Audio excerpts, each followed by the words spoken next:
Il faut se rappeler que pour la réalisation d'un projet interactif, nous devons limiter le nombre d'images de texture en regroupant les contenus sur une même image et en exploitant des dimensions qui sont des multiples de 2.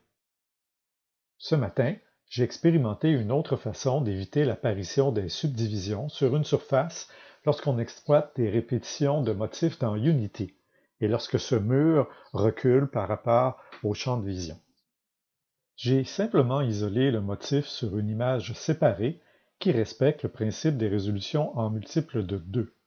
Les dimensions de cette image sont de 512 par 512. J'ai dû les tirer légèrement pour qu'elle occupe pleinement la surface. J'avais ajusté dans une précédente démonstration la couture. On peut le voir ici lorsque je déplace le motif avec l'outil Translation. Je peux conserver le travail réalisé dans mon projet Blender en ajoutant un nouveau matériel à mon mesh. Alors, je sélectionne mon mesh, j'appuie sur le plus, ici sur le côté, pour créer un nouveau matériel. Alors, je vais l'appeler ce matériel, disons Pierre 512. Je vais remplacer la couleur de base par une image de texture et je vais ouvrir cette nouvelle image de texture par celle que je viens de montrer. Je vais la charger dans mon éditeur de carte UV. J'avais déjà effectué mon dépliage UV sur les faces qui sont en avant. Alors, je ne referai pas ce dépliage. C au clavier me permet d'aller chercher le cercle de sélection pour prendre que la surface en avant de mon mur. De cette façon, je vais conserver le dépliage qui est fait sur les épaisseurs. Ah, je peux voir mon dépliage ici sur ma carte UV et je vais l'ajuster. Donc, mon point pivot ici est le centre de ma sélection. Si je le mets en plein milieu, je vais pouvoir l'étirer sur les côtés. J'essaie d'être le plus précis possible. Donc, j'ai utilisé S au clavier avec X pour la largeur et S au clavier avec Y pour la hauteur.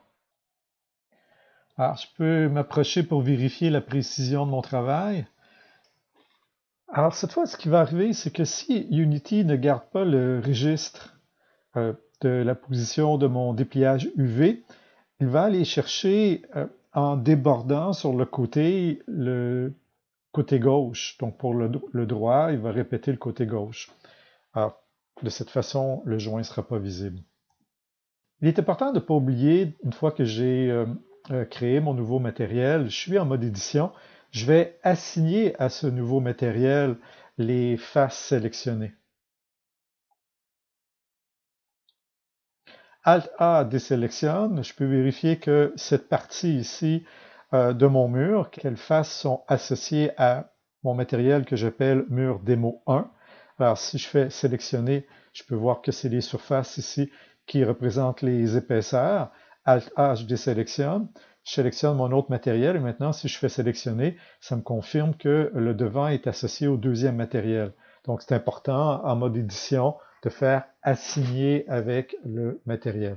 Maintenant, je reviens en mode objet. Je vais sauvegarder mon travail. Je l'ai chargé dans mon projet Unity que j'ai utilisé pour la démo qui a été mise en ligne hier. Donc, on peut voir ici, dans le premier cas ici, c'est celui qui ne conserve pas la position du motif dans Unity. Donc, la carte UV semble imprécise lorsque le motif est partagé avec plusieurs images de texture.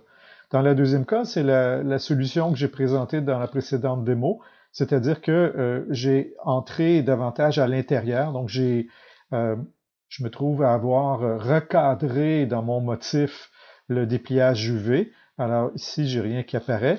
Et la troisième à côté, c'est celle que je viens juste de montrer, c'est-à-dire que mon mur est aussi vraiment impeccable lorsque je le regarde de près.